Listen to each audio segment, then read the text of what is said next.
Hello everyone, my name is Ravasir Rai and welcome at my channel English by Rai Sir। तो guys आज के इस lecture में मैं डिस्कस करूंगा वेरी इंपॉर्टेंट जितने भी इंपॉर्टेंट इडियम्स हैं उन सारे इडियम्स को मैं आपको वन बाय वन डिस्कस करूंगा।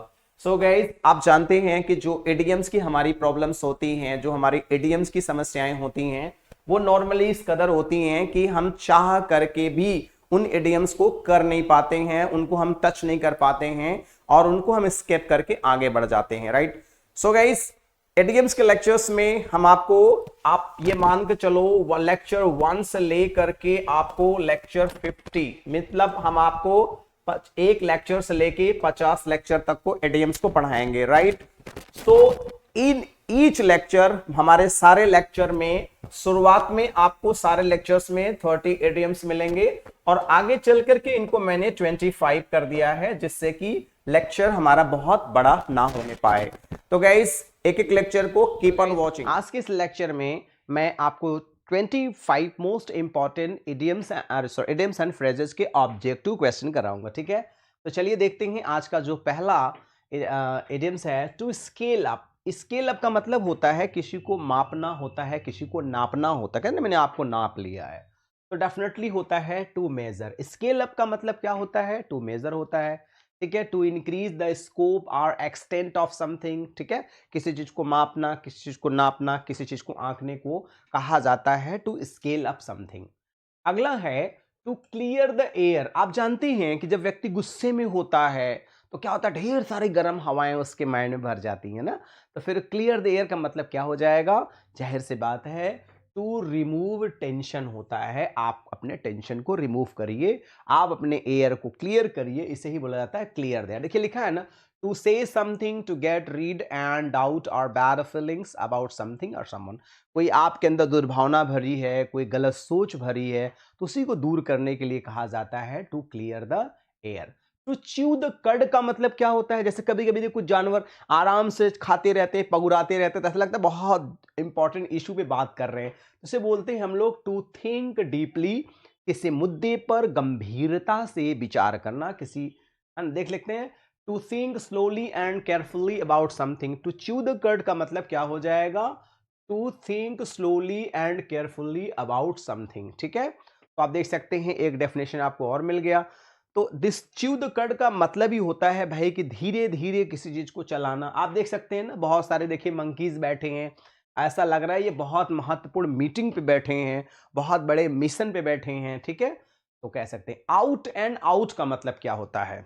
आउट एंड आउट, आउट तो है ही, फिर आउट के बाद भी आउट, इसका मतलब एब्सोल्युटली हो जाता है। कहते हैं ना out and out, you are absolutely right.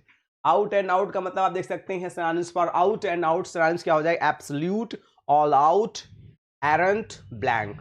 तो होता है आउट एंड आउट का मतलब यही होता है। ठीक है, टू कम इन हैंडी का मतलब क्या होता है? इडियम्स बहुत महत्वपूर्ण है। तो इसका मतलब होता है to be very useful. To come in handy का मतलब होता है टू बी वेरी यूजफुल। ठीक है, तो आप देख सकते हैं कम इन हैंडी का मतलब टू बी वेरी यूजफुल। कोई भी चीज़ है जैसे हमारे लिए बहुत महत्वपूर्ण होती है उसे हम कहते हैं, देखिए कम इन हैंडी, हेल्प, ऐड, है ना, कन्वेनियंट। तो कम इन हैंडी का मतलब ही होता है क्या कि कोई चीज़ हमारे लिए बहुत ज़्यादा महत्वपूर्ण। देख सकते हैं टू बी वेरी यूजफुल, कोई इंसान हो, कोई सामान हो, कोई चीज़ें हैं।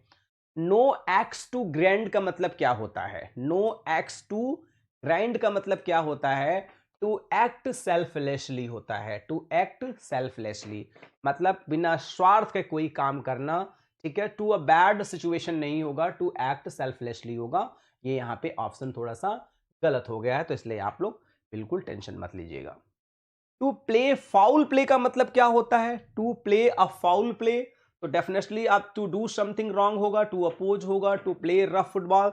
तो टू प्ले फाउल में तो होता है टू डू समथिंग रॉन्ग, कोई चीज गड़बड़ कर देना, कोई चीज खराब कर देने को ही कहा जाता है foul play. Criminal or violent behaviour in a particular when resulting in another's death, कोई ऐसा काम करना जो दूसरे के लिए नुकसानदायक हो। टू सी रेड का मतलब क्या होता है? देखिए कुछ जानवर ऐसे होते हैं ना, लाल कपड़ा देख लेंगे बहुत फिर दौड़ा लेते हैं, मारने दौड़ जाते हैं। इसका मतलब क्या होता है? To be very angry. To see red का मतलब होता है टू बी वेरी एंग्री, देख सकते हैं ना। सी रेड का अर्थ क्या होता है? टू बिकम वेरी एंग्री, बहुत ज्यादा गुस्सा कर लेना, ठीक है। When he laughed in my face, at my face, I just saw red. Not to mince matters का मतलब होता है, क्या होता है बताइए? पहले आप कोशिश करिए फिर मैं बताता हूं। टू स्पीक आउट फ्रैंकली, मतलब आप एकदम स्मार्टली और फ्रैंकली बोल रहे हो, अगले वाले को अच्छा लगे तो भी बुरा लगे तो भी, देख सकते हैं। To ask, say some, to express their opinion, ideas and thoughts clearly even if it is offending, to put ideas and thought clearly and straightforwardly, अपने विचारों को स्पष्टता के साथ रखना, स्पष्टता के साथ बोलने को ही कहा जाता है। टू प्ले विद का मतलब क्या होता है? कहते हैं ना, hey don't play with me, hey don't play with my career, don't play with my life. इसका मतलब मुझे फूल मत बनाओ, ठीक है, मुझे परेशान मत करो, देख सकते हैं, मुझे फूल मत बनाओ, मुझे बेवकूफ न बनाओ। टर्न ओवर न्यू लीफ, ध्यान दीजिए कुछ इडियम्स रिपीट भी हो जाते हैं, क्योंकि प्रैक्टिस सेट बनाते समय एक आध दो रिपीट हो जाते हैं। रिपीट हो जाए वो ठीक है, पर छूटना नहीं चाहिए।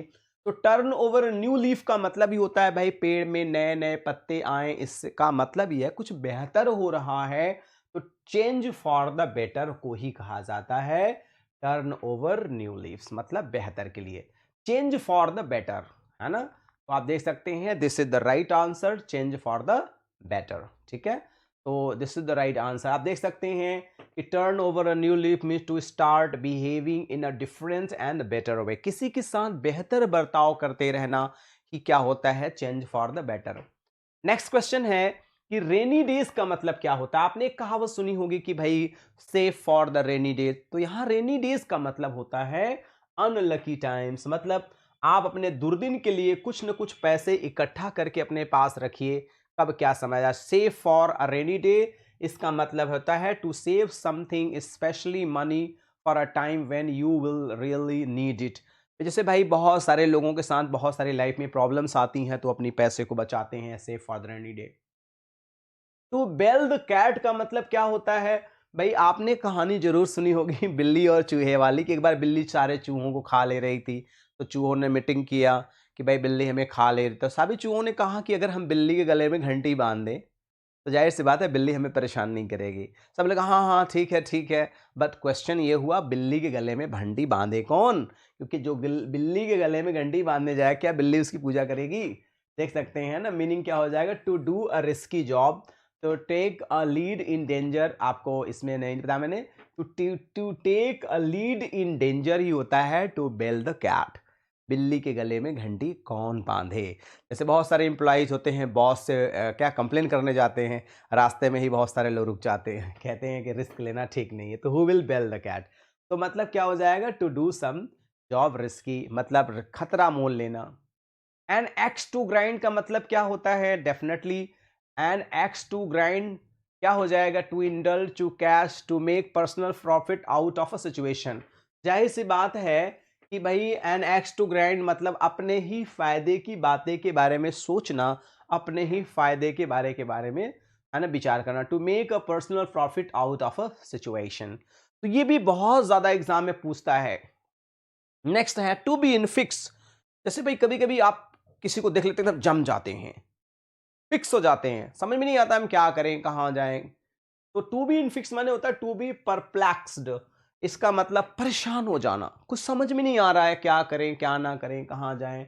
देख सकते हैं इसी को बोलते हैं इन अ जैम, है ना, जैम हो जाना, in mess, in problem, I got in a jam, या इन अ फिक्स भी बोलते हैं। At work I do not know how to fix it, है ना, देख सकते हैं आप, it's very important idioms. To get into hot waters, भाई अगर आपको गर्म पानी में कोई डाल दे तो कैसी कंडीशन होगी? एकदम खराब हो जाएंगे, एकदम परेशान हो जाएंगे, आपको समझ में नहीं आया मैं क्या करूं कहाँ जाऊं, कुछ समझ में नहीं आएगा बिल्कुल। तो इसे क्या कहते हैं? To be in confused state of mind, ऐसी स्थिति में हो जाना जहां आप परेशान हो जाते हैं।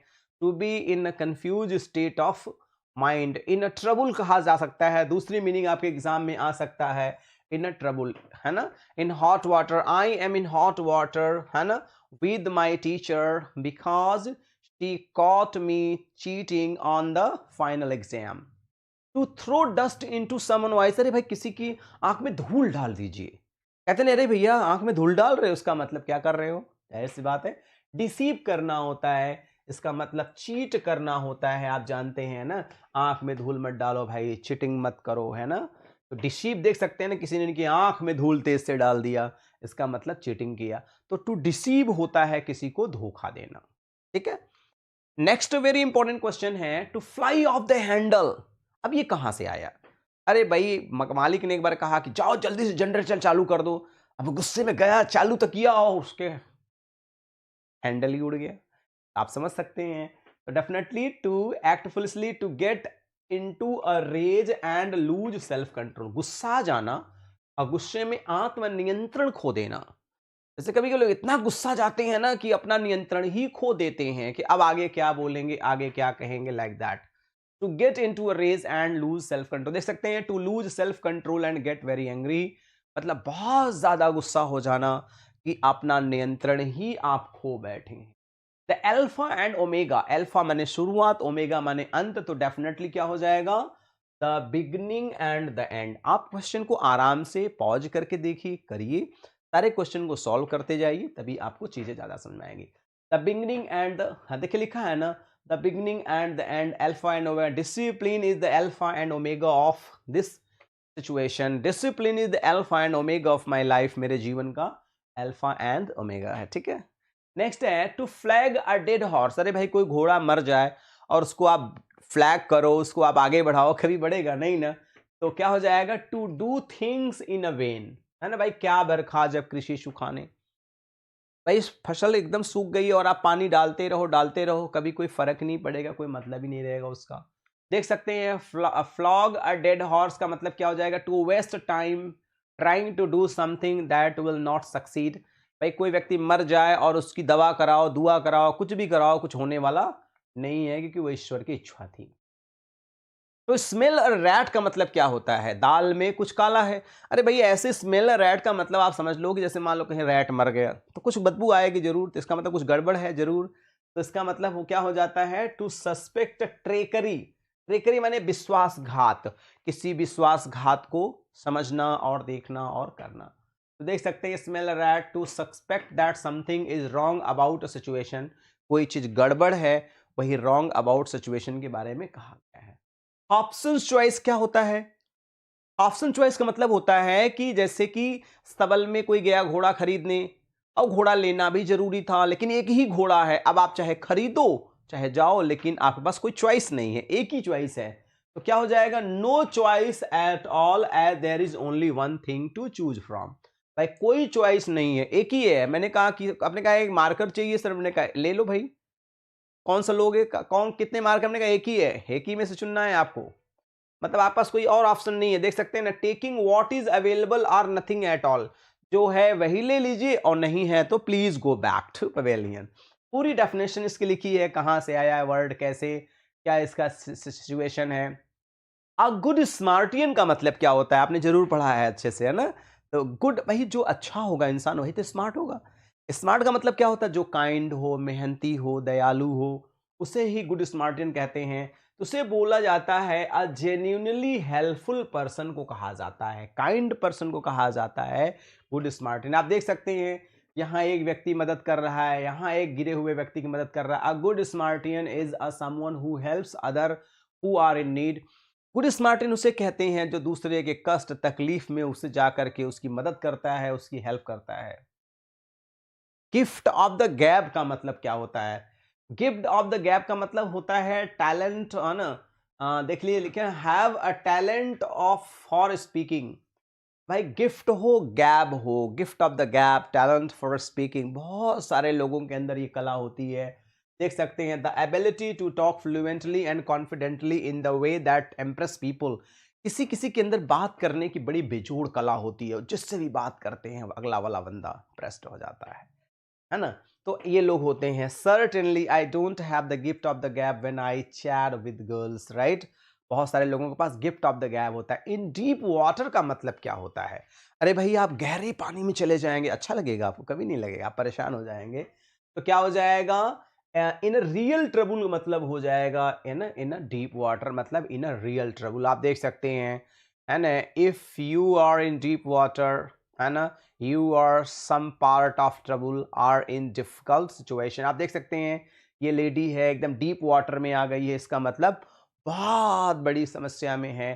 तो गाइस मैंने आपको आज जो डिस्कस किया 25 most important objective question discuss किया। तो गाइज वास्तव में कुछ अच्छा लगता है हमारा और हमारी टीम का प्रयास, तो प्लीज एंड प्लीज, है ना, subscribe the channel and press the bell icon, then you will be notified right with our latest videos. So one more request guys, that please share the link to your friends and sweetheart one, and at last don't forget to like the video if it is interesting, and at the same time you please pass your valuable comment. So guys, thanks for watching this video. Good day all and take care all. Thank you.